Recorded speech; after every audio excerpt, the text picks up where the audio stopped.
friends. I know the microphone seems like a lot, but that way we can all hear really well, right? When we pass it around. I'm Nikki Pintello with Pintello Comedy Theater, and I'm just here to introduce Wayne Mabey is from the Grange, who own this building, and in case you don't know, many of you probably already know, it's an active organization from way back.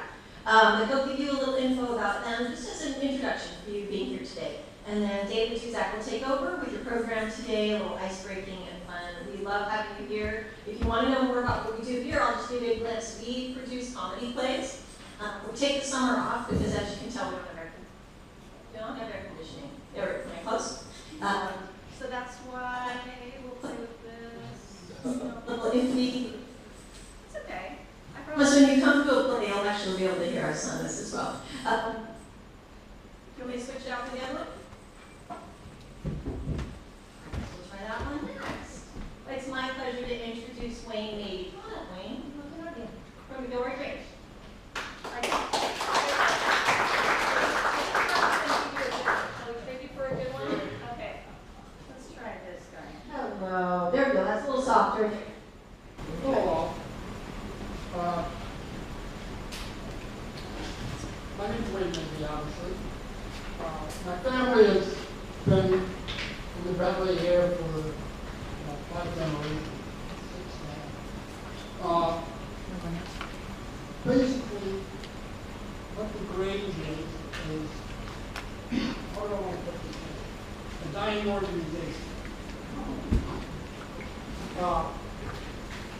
Farmers have always had a problem selling their products and make a living. I mean, they always could sell it, but sometimes they were operating at a loss. Or at least they felt they were. And so they've tried different ways of selling to the public. Now we have more challenges than them. However, we also have this big corporate branches that gobble up thousands of acres. They have a lot more power than we do. Early on, the first one, I went on the California Food Growers Association. It predated the Grange. They got together and said, look, we're not getting anywhere. We'll go together and become a common front to the railroad and to the markets, sell our product, and we'll try to get a better price. They lasted for a while, and then sort of silence. There. Next one came up was the Grange decided to represent the same approach. We've got to do something. Grange here in the valley did a lot of good things. All the reservoirs that you see around the valley, all except Lexington, and Lexington indirectly. Grange lobbied and got to put it in the valley. That's where we're getting our water supply. Sort of point of that, by the way. They also fought with an organization called the Southern Pacific Railroad to get things. That actually paid off because they got legislation in the state and federal level, along with the national grid, about controls of tariffs, and the tariffs are now set, other than by the railroads themselves. Like most organizations, they have a problem, and all of you are, I'm sure, aware of. Our members are getting older, and the younger generation, they're not going to go for it, they go somewhere else. We're losing. What we're trying to do is become more of a service organization. We're trying to hopefully join with a couple other organizations and combine our efforts and group for fundraising together and then share whatever we make out of it. that we can help community. The grade is now obviously not what we usually was. Obviously, now the life when it came in to the farmers and co-ops was the co-op cooperation. They're still in existence. Not as big because we don't have the agriculture in the valley anymore that we used to. Remember when the valley parts of the line, if you ever gone on Blossom Hill Road, the real private, not the new private that took over down the alley. Up in the foothills, so you turn out, and you can look over the valley, especially when it was in Blossom. And all you see is Blossom, one second to the other. It was wow. But the valley smelled better too.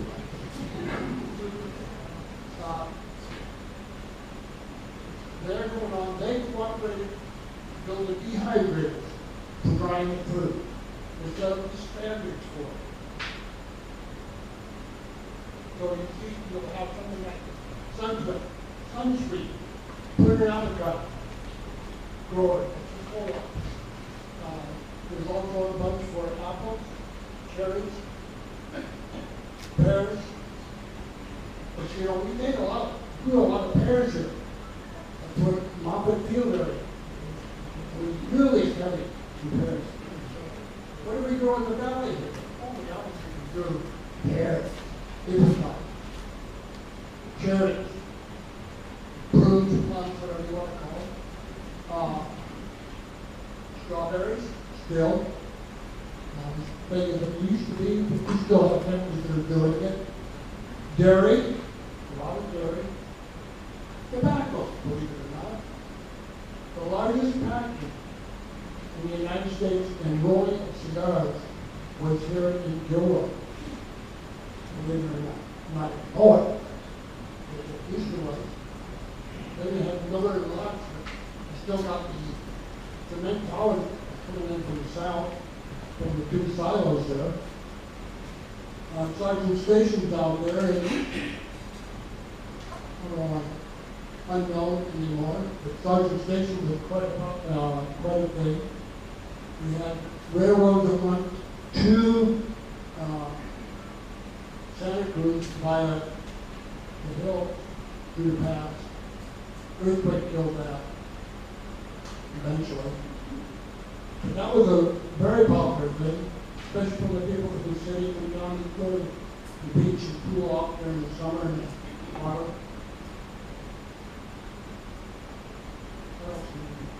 What else can we say about ourselves? I know all of you care. Otherwise, you wouldn't be in this society. Well, the Miller Red Barn is coming up. Yeah, it's coming back up.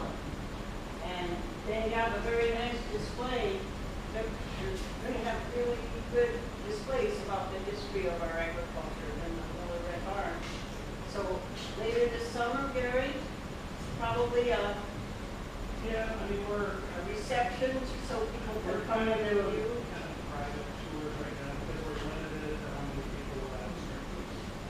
Yes. So we have to deal with that issue with the city. But we can do up to 49 people inside the barn. So we are inviting people through for example in the county. We already spent time with the private showing as well as his collection of crew boxes. We have 247 crew boxes in on display sorted out now. And there are 13 families that sponsored part of that. So we're really reaching out to people to show them the display. Because they're quite Do you have any of the boxes that have a red area painted on the back? I painted them all. That's why I'm at it. Matter of fact, when we bought the property down with them on that, there was one of those boxes. It may be there. Al collected it for 60 years. There probably hasn't. I didn't have a question, but I was going to mention in case the Grange, because they don't have as much prominence in as much agriculture, as Wayne was saying, they still support a lot of agricultural organizations. So like the 4-H meeting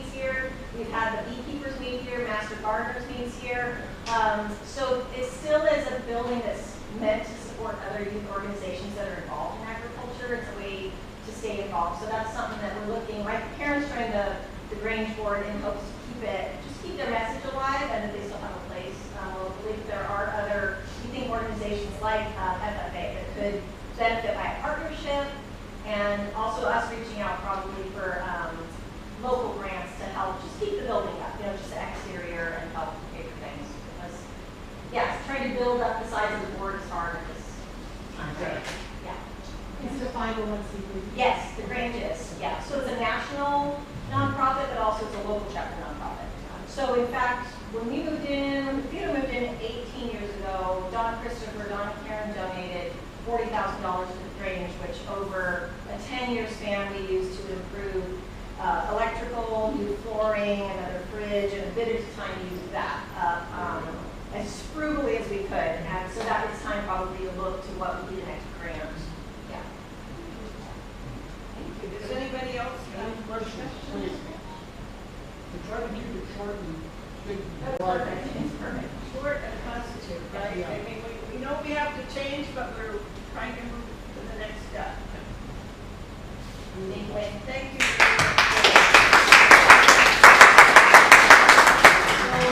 So just to see how much you all know about agriculture, Dave has prepared some questions. Dave and Maureen are retired teachers, and they don't stop, right? Yeah, good afternoon, everybody. I met everybody yesterday, and my name's David Kuzak with the Historical Society Board. Now, if you look on your tables, there was a little bit of a homework assignment there. Pop quiz. Pop quiz. Why don't you take a look at it right now, and we'll go through those, see if you're paying attention. What's the first one? What do you want to read the first one? What was the original use of the Gilroy Green Hall? Yeah, what was the original use of this building? Anybody know? School. It was a school. What kind of school? Japanese school. So if you got school or Japanese school, you got it right. Okay, second question. Yeah, total, because we have a prize, so let's see who gets it. If somebody gets them all right, we can try. Okay, second item. What's the second question? Joan, you want to read the second one? It is, what is the range in a few words? Okay, a few words. You heard from Wayne. What's your interpretation of that? Anybody like to give us their, what they heard, what they think it is? Co-op. It's a co-op. Okay, anything else you want to say about it? Gathering area for farmers. Anything else? There's something you didn't mention at all. Anybody know more about the Grange? It's a lobbying organization. It lobbies at the state and the national level. It's a very important part of the Grange work because the farmers have to lobby for their interests.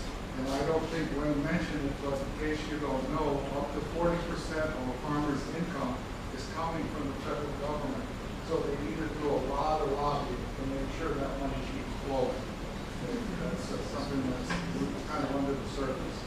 Okay, third question. Yeah. Is that lobbying still happening and do farmers still meet here? I don't think there's any farmers meeting here anymore. And the lobbying is at the national level. Because there's a state range and a national range. Dave may know some more about that. Dave? I have a question, Dave. Does the range and the Farm Bureau get together then? At times. At times. We are not tied together, but we will work together. Are we in lobbying efforts or we work together? Yeah. Yeah, the state range, right? The State, yeah, you got it. state level and national. The subordinate ranges, which we are, Okay. we don't directly engage the Farm Bureau or any of the other local. But that happens at the regional and the state level. Wait, so who's taking now the role of grouping the farmers in your right now? Probably the Farm Bureau. You want to? Mostly the Farm Bureau. Down at the co-op, I'm not going to influence, because I'm not a member, and I'm not going to try to say I know what they're doing. Because the co-ops that are very small. Actually, there's a couple meetings that are also working on it. So So it's there, but it's not in my area of knowledge. Yeah, the Farm Bureau is very active in this area, Santa Clara Farm Bureau. Is the Farm Bureau a national or a state organization? No, that's a state. Yeah. State? Yeah, well, they're very active. There was a young lady named Williams. I don't know who this is. Okay, next question. Joni, how about the third one? Well, what about the currently cultivated here and it's corn?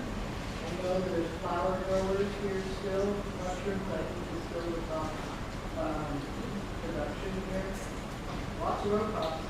Okay, you actually got it right. Because mushrooms are still a big deal in this area, and what they call vegetables or nursery crops, the peppers and all the different lettuces and that thing. So they're still pretty active here. Those aren't, they're still here, but they're not big ones. Okay, Annie, want to go to the next one?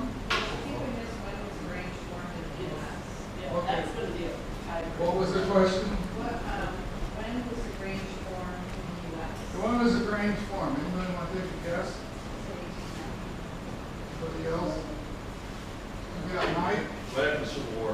Yeah, right after the Civil War. I think I've got the number on an answer sheet. I think it's 1868 or something. So, yeah, around 1860. Wikipedia knows. Yeah, we've got an answer sheet somewhere. Yeah, we've got an answer. It was right after, what time? Is it 1872? 72, so right after the war. Right at 7 years after the Civil War. Okay, next question. Who'd like to read that? How about up here at the Rebel Office? Read the next question. What does FFA stand for? FFA, Wayne mentioned FFA. Future Farmers of America. Okay. And we skipped 4, so Maureen, what was 4? What were some of the main crops in the past? Oh, and Wayne mentioned some of those, but who else would like to answer? Primaries. Tobacco. What else was popular? Sugar beets. Some wheat at one time. Garlic. Garlic was a big one. All those are good answers. Anybody have another one? Gary, you're a historian here. Between you and Mike. Tobacco, what about dairy? Nobody mentioned dairy. Dairy is a business, right? That's not a crop, but it's a part of agriculture. So dairy this was a huge dairy. This was Remember? a huge, families kept moving from the Azores. A lot of families moved here, Portuguese came from the Azores. The creamery, for those who remember, was what, the biggest in California, I believe? Yeah, what The was it? Live Oak Creamery down that ugly building by the railroad tracks on Market Street produced 1/5 of all the butter and cheese in California. Early, like from 1910 to 20. So dairy was a big deal here. Very, very important. Okay, Cheryl, how about the next question? What do you got?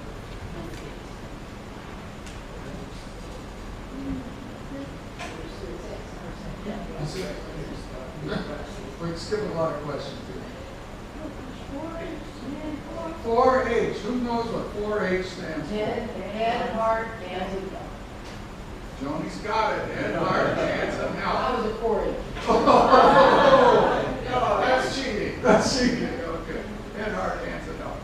Okay, and Wayne mentioned 4-H. Did you say 4-H means here, Wayne? Is that correct? Yes. Okay, so that'd be here. Okay, what's got another? Carlos, you can get an award later, so let's hear one. What's the next question? What percentage of the population work in agriculture? Okay, think back to 1900. Approximately what percent of the American people worked in agriculture? Take a guess. What do you think? 80%. Well, it wasn't 80, it was somewhere in the 50% range. Okay, so what is it, and what's the next question? Should be related, right? Annie, want to give us the next question? What percentage of the U.S. population works in ag now? What do you think it is now? What are we down to? 2%. 5? Yeah, it's under 5, somewhere around 2 or 3. And an interesting fact, politically important, is that up to 45% of those workers are, what do you think? Immigrants, undocumented. Seasonal, undocumented, whatever you want to call it, transfer workers. But this industry is really dependent, and Mike's going to talk a lot about agriculture today, so let me mention that. We have a lot of undocumented people working in that industry. Don't knock them, they work hard. Yeah, don't knock them, we work hard, we need them. Okay. What's the next question? Maureen went to this next question. Name some other nearby towns that have drainage halls. Coyote. Morgan Hill, Aromas? Salinas, Aromas, Campbell, you think? Okay, so there's quite a few. Okay. Any of those answers would be accepted. Okay, you know what we read to the last question? Kind of. How much farmland is left in Santa Clara County in acres? Anybody got a guess? 7. 7 acres. That's a real pessimist. That's a pessimist for you. 200,000. No, It's more about 5 million. county's pretty close. It's somewhere around 20,000. That's still a lot of acres. I know this much, that about 15,000 acres from West Vista Avenue South is in the county's ag reserve zone. That's the county's ag reserve.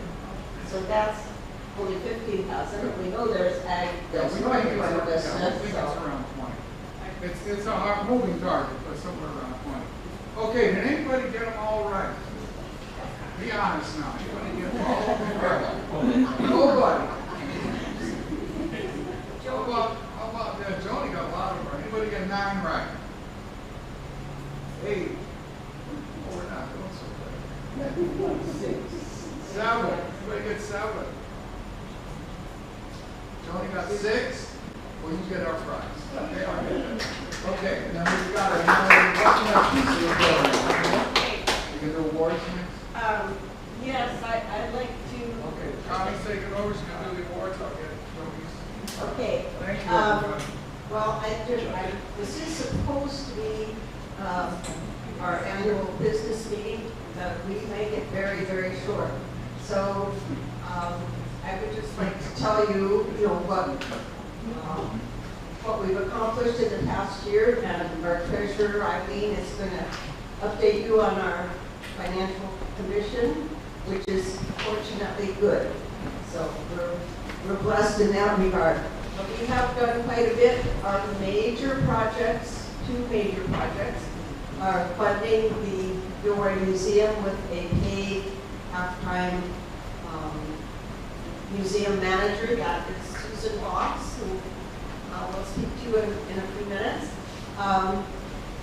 And she has a lot of volunteers helping her too, but that was our goal. The city was ready to padlock the doors, and we said, not our dead body.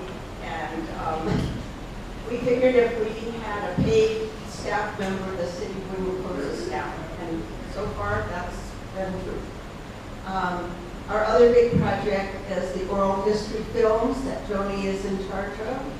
And we are hoping possibly to do 2 next year, but they have also been very successful, and you can view them on our website or on YouTube.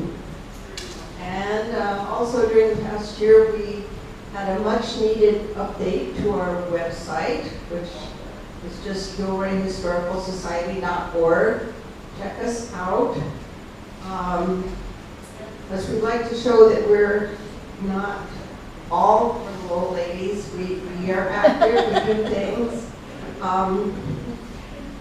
We have the walking tours once a month. What else have we done? We put up monuments. We're hoping in August to dedicate a monument on Hecker Pass to the cedar trees that welcome us to the west side of town.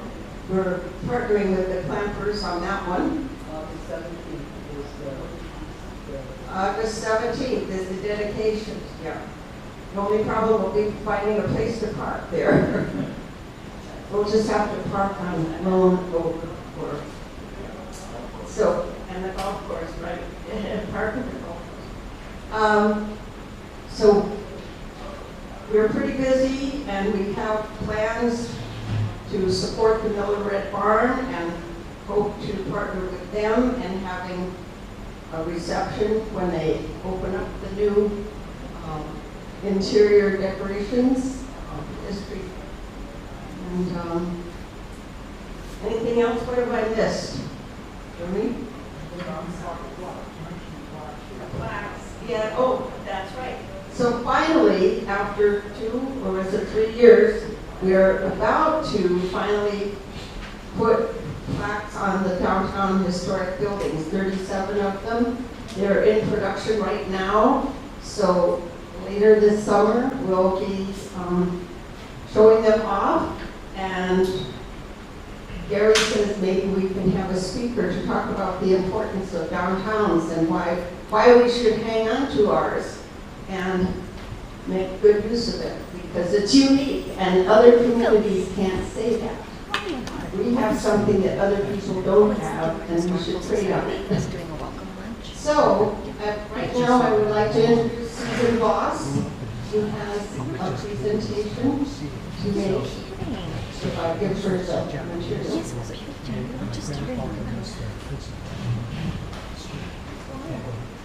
Susan is our museum manager and has been working for the past 3 years doing an outstanding job. And this young man here is an example of what she's been able to attract. Mini art. This is article. Yeah. And my dad, Toshi. Hi, Toshi. I'm Whitney. Nice to meet you. Yes, they've been since you were a little girl, right? We never moved them. We never moved them. Okay, I'll introduce you in a moment. Let's get your chair. Open on Tuesdays and Thursdays, the first Saturday of the month. And I have Karen and James here. They keep it open on the second Saturday of the month.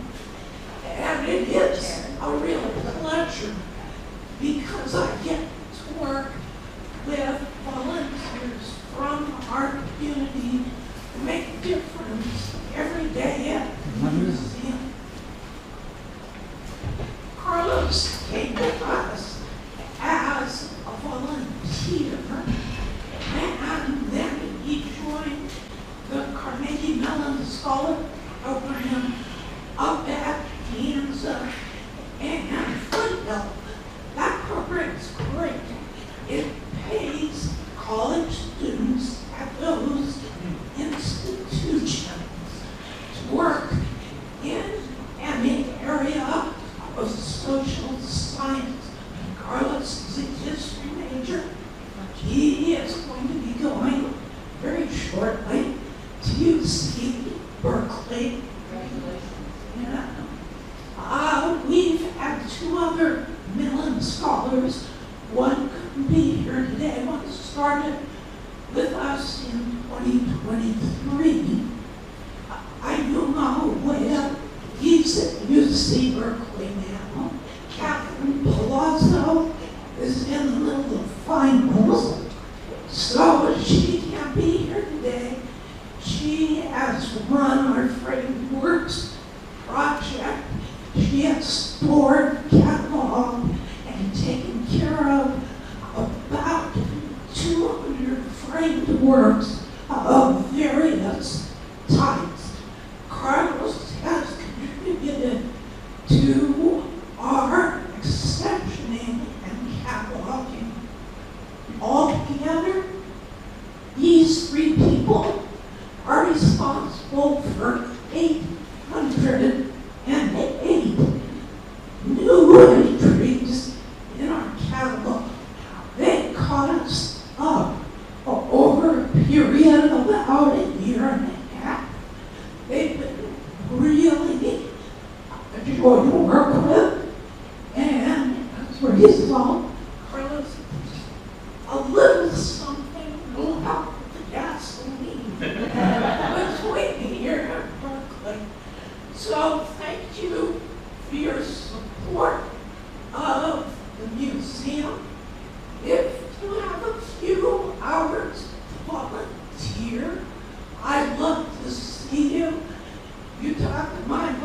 volunteers, Phyllis knows I can always find a job for you. Thank you.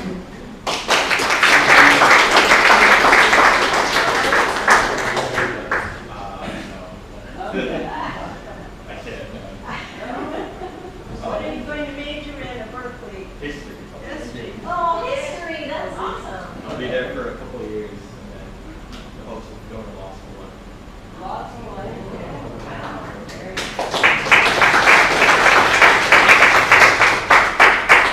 Connie, you have a unique friend who just came by, and you've met before, our friend Art, but he brought his folks, and his mom grew up in this Japanese schoolhouse. They came to visit at your event today, but she walked right in and said those were hanging on the wall when she came here and went to school here. It's just a unique opportunity, and I hope you get a chance to say hi to them before you go. yes. But they just joined us now, and so we'll continue with what you're doing. I just wanted you to get a chance to say hello. Oh, yes, I would very much like to introduce them. Of course, you're among friends here. Yes. And, you know, we are very proud of this building. We want to make sure that it is well cared for and used and recognized in the community. So, one more small piece of business, and then I'm going to let Mike Monroe summarize what he can tell us about agriculture. But before we do that, Eileen Cavallero, our treasurer, is going to assure you that we're in good financial position. I don't know if I can use this. You can tilt, if you want to tilt it down. Yeah. Yeah, but with my papers on it. Okay. You're fine. Okay.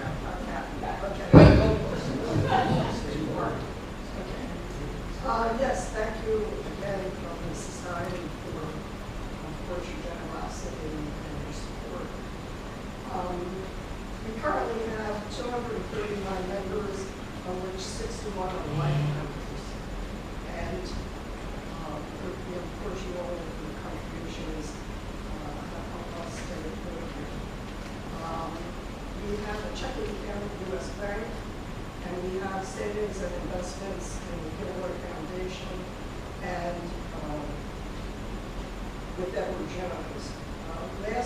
What I put together here is information about 2023. So our income in 2023 equaled $82,000, and that money came in dues, Gilroy Foundation funding that we got, and we have a fund in the society name, but we also have families that have designated funds to come to the Yes. society. Linda Lee Fund at the Gilroy Foundation is the son of farmers who probably sold their land east of Hulls Farm Road, and the parents were members of the Historical Society, so they established a fund for us at Gilroy Foundation. And we get, and of course, we get those proceeds every year. Also, the Bunny Police Fund, which was set up for the museum. Then there's other, occasionally, people who donate different years, like Kim Family and the Amy Family also. goes to the year. Then there's grants, which we get from the Gilroy Garden Festival, Celadon Family, and the Road. Also, the Oral History Project that Johnny takes care of. We've gotten separate funding for that, and from Santa Clara County, there was a grant that we had for 2 years, and 23 was the SG, that funding was available. And the Gilroy Garden Festival gave towards the communities. Of course, donations, which are coming from the end of the year letter, the Ball Fund, city stipend that we get, and luncheon proceeds if there's any left. For expenses, the expenses in 2023 were $63,000, and that was predominantly payroll, which covered salary, employee tax,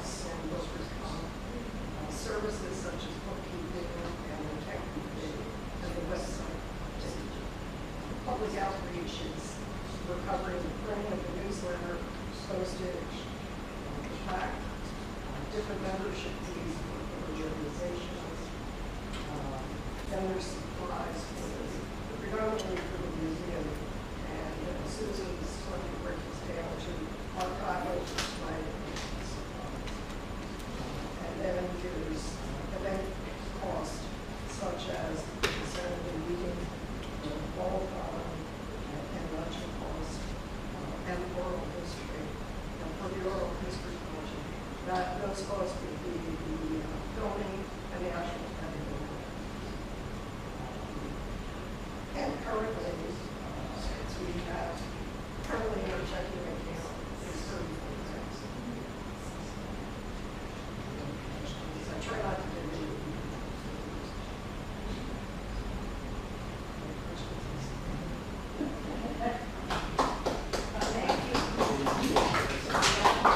I just want to make clear to everyone here that the Historic Society raises the funds and runs the museum.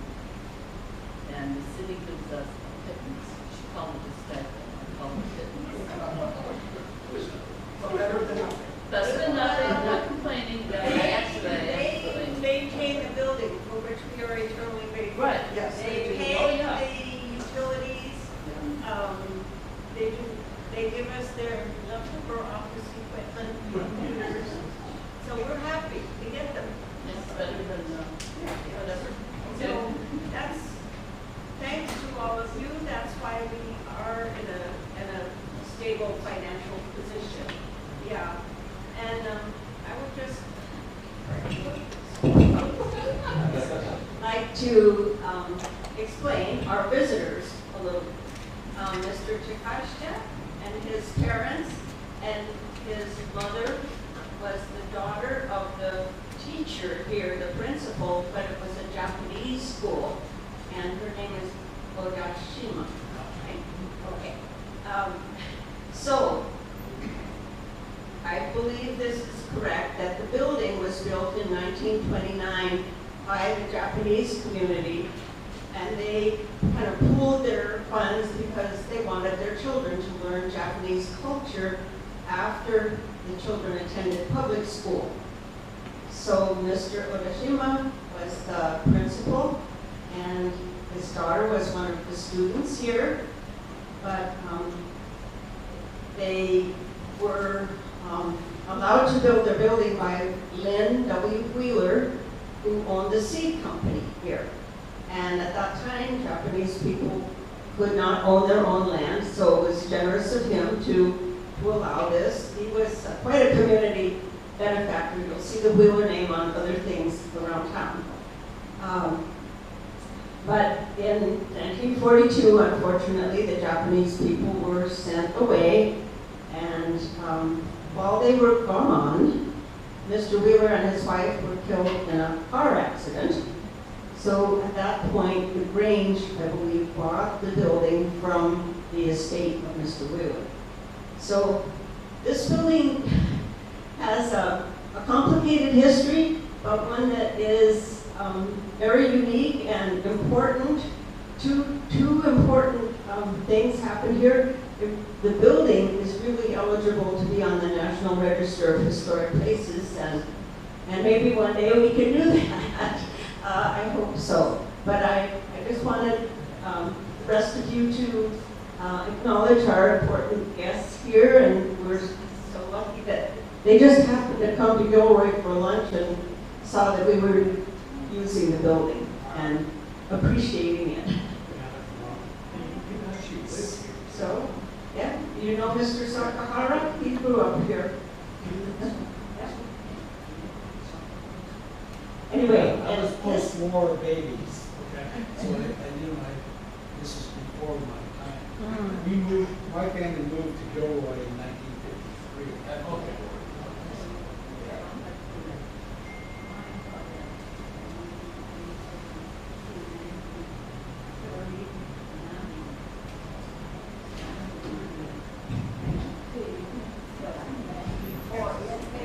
maybe this will help you. I really would like to hear what you're saying. So, yeah, so we just we just kind of came here, we periodically come here, because my mom is Gilroy's, where she was born. We were born at Wheeler Hospital, which we just had lunch at Black Bear Diner. Nice. And they said, this is a senior retirement home Yep. or community right now. So what happens every time we come here, we kind of flash back and see, the changes that happened to this property. And I think the Sunsweet Prune Company. Right. Growers Yeah, and then we're seeing all this establishments. My grandfather planted the cypress tree right in front, and then some of the roses. We haven't even walked over there to check it out there. Those pictures there, you remember from when you grew up there too. Yeah, so they were, I think they were kind of moving around, and then you said today there was a garage over on the side, right? And then actually,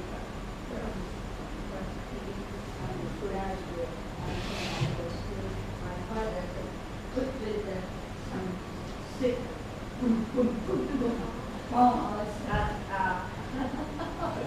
So so when we're driving down here, we're talking about, going up to the Bay Area, and it's a long road, and, this freeway wasn't here, and it was, going through the main towns, being up to San Jose. So, I think, yeah, so the,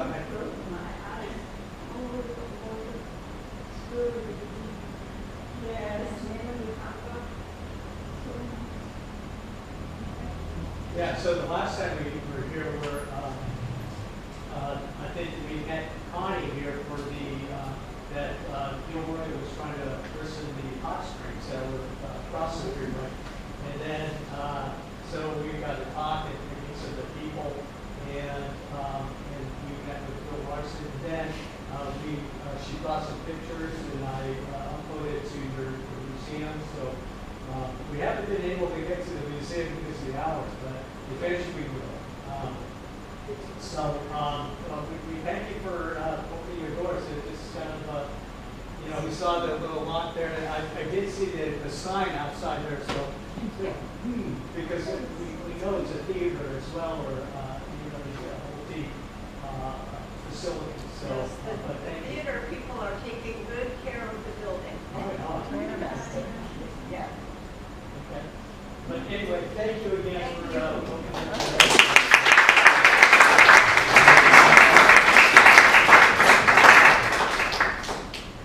Okay,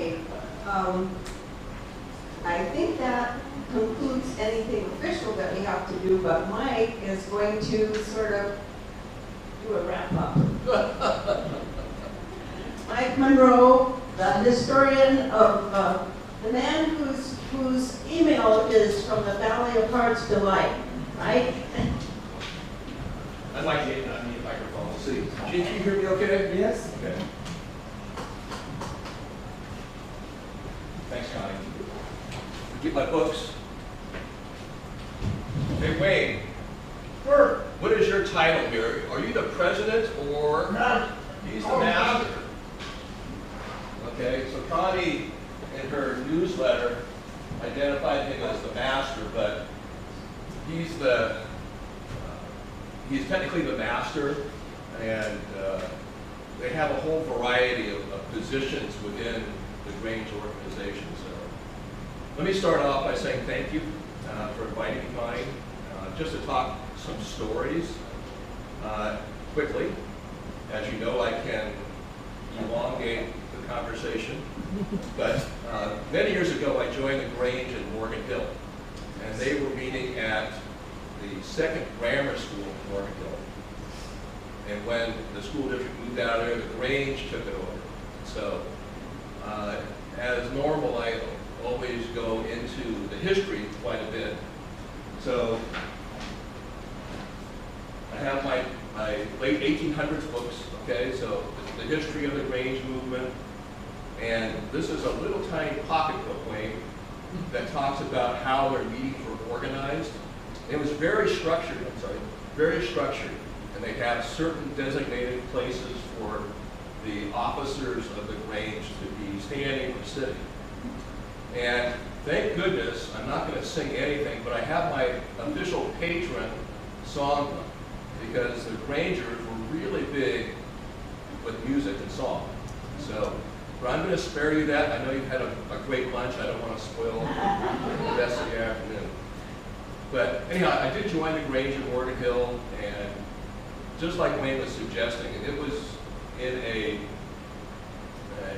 state of trying to make it kind of thing. It was always trying to figure out how to keep that building going, and but I guess they were able to figure it out because it's still there. So I want to go back just a little bit on dates. First, the National Grange was formed in 1867. The California Grange is 1872. And what was happening is, right after the Civil War, the southern states, their agricultural economy was a disaster. So the president at the time, I can't remember if it was Johnson or something, but they hired a guy from the northern states, Wisconsin or Minnesota, and he went down there and came back with recommendations. The most important thing was education, because many of the farmers there were illiterate, and they were using agricultural practices that were basically Stone Age type stuff. So he was suggesting, recommending to the government in Washington that they adopt more modern ways of doing some farming. Well, with that, the Grange movement started because it also had a component of a social aspect, and they welcomed women. Okay, that is unusual. Okay? You perked up when you said that. That's it. They welcomed women into the group. Okay, they were big supporters of the right to vote movement for women. And going back to the FFA, they encouraged young people to become junior members of the Grange. And what that did is it kind of spun off to the FFA. That's how that organization started.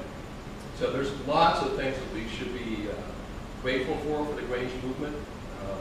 The big thing, of course, was education and a social activity. But the big thing, what was happening, when did the railroad come to Gilroy, 1869? Yes. Okay. The railroad changed everything. And what that means is that it opened California to a national market. So back in the day, most of the agriculture in South County was all local stuff, your bartering or whatever. But when the national agricultural programs or infrastructure started coming along, the Grange movement came along and told the railroads that you guys are gouging us. So the farmers here needed some sort of representation, a political voice, okay? So in 1872, 1873, there's a big financial crisis. The Grange movement goes political. And they're starting to really encourage the membership to talk to their local, state, and national officials about what the problems are. Transportation rates are a big deal. Storage component. The railroads are buying all the storage. So if you wanted to have a warehouse or grain silos, that kind of thing, the railroads controlled it. So the Grange had a great big influx of members, up to 800,000 people, quite a bit. But after the times were evolving, the movement kind of slowed down. But I wanted to make sure that you recognize just a couple of things that the Grange did. I put my glasses on.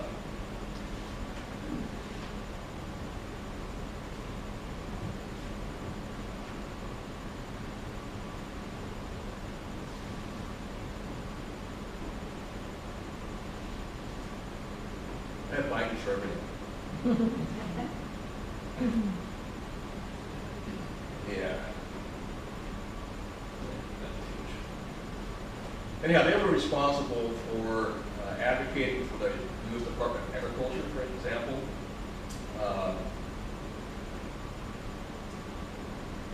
They also advocated lobbying for laws that allowed state governments to control businesses that were involved in interstate commerce. So back in the day, Hopkins, all those guys with railroads were pretty much driving everything in a private sense, and big business, we call it laissez-faire, invisible hand, it was all pretty wide open for monopolistic concentrations of power.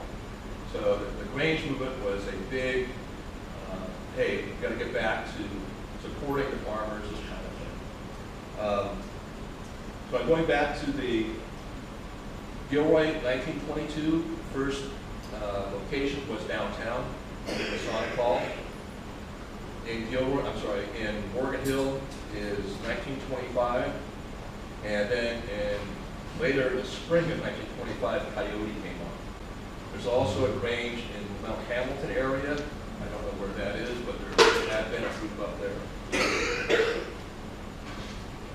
I want to share one more story, and I'll let you ask questions.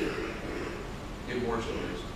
So last week I was at Andy's Orchard, and I gave a talk on strawberries.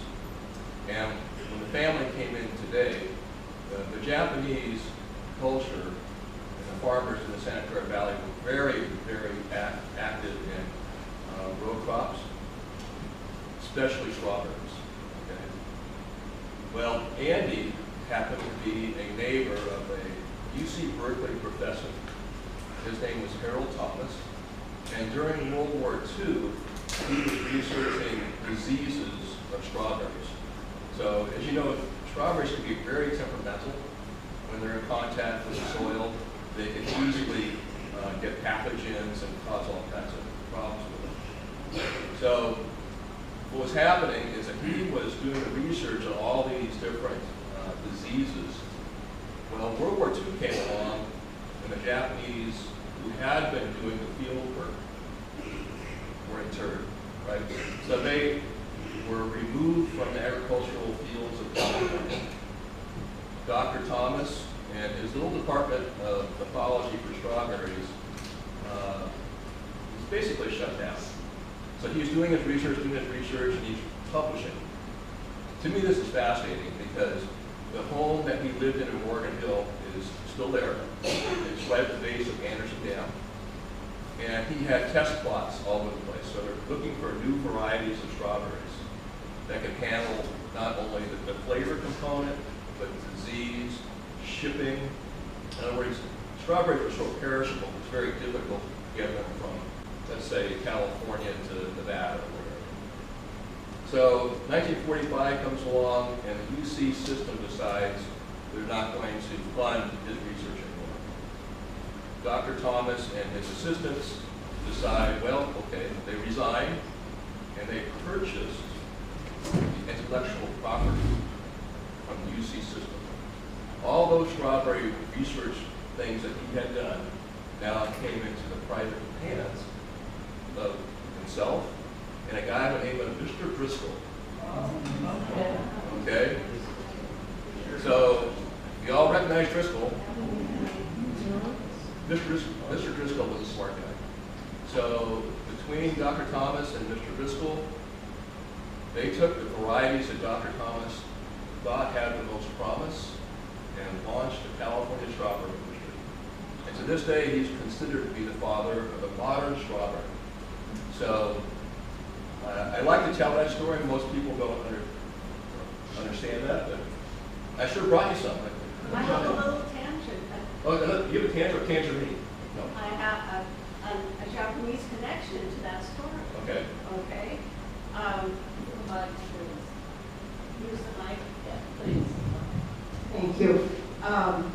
Yes, because Jimmy Hirosaki was the one that we know was first started growing garlic commercially, and he had a son who started out as an adult helping his dad in the garlic industry, but that son, and I'm trying to remember his name, maybe somebody here can help me with it. Anyway, he started branching out into strawberries and eventually joined the Driscoll organization and eventually worked his way up, became a board member of the Driscoll Strawberries, and is also a huge donor of the Japanese American Museum in Los Angeles. So Jimmy Hirasaki's son just kind of segued from garlic into strawberries.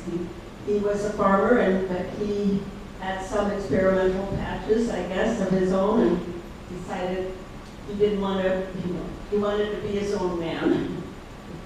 Anyway, I just thought it was a nice connection. And that man wrote a book called A Taste of Strawberries, which we have at the Gilroy Museum, thanks to Rick Navarrete, who gave it to us.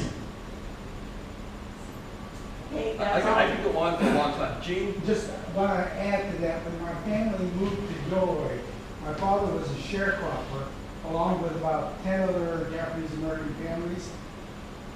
On the other side of the cemetery, at the end of 2nd Street, because it was all fields. And I remember as a little boy playing in the cemetery, because that was the only lawn we ever knew. But they were sharecroppers, and then they, after they started making a little money, they branched out. And then my father and Mr. Hikachihara moved out to Cruz Road, and then continued the strawberry business on the Matheson Ranch.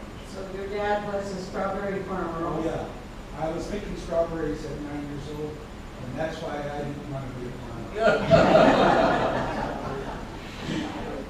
Thank you. Well, I think a lot of people in this room could contribute agriculture stories from their own family, but we might be here all afternoon if we did that. We don't have a time limit, so if you want to share, that's okay. Any takers with their farm stories? It said it's a dirty business, right? Anyway, thank you very much for coming, and I hope you enjoyed the afternoon and the food, and come back the next time we have an event, or come to the museum, which is open Tuesdays and Thursdays from 10 to 4, and the first 2 Saturdays from 10 to 2. And you heard Susan's pitch for volunteers, so she knows she can find the right thing that you would enjoy doing. We try to fit the volunteers to their interests. Thanks, Connie. Thanks again.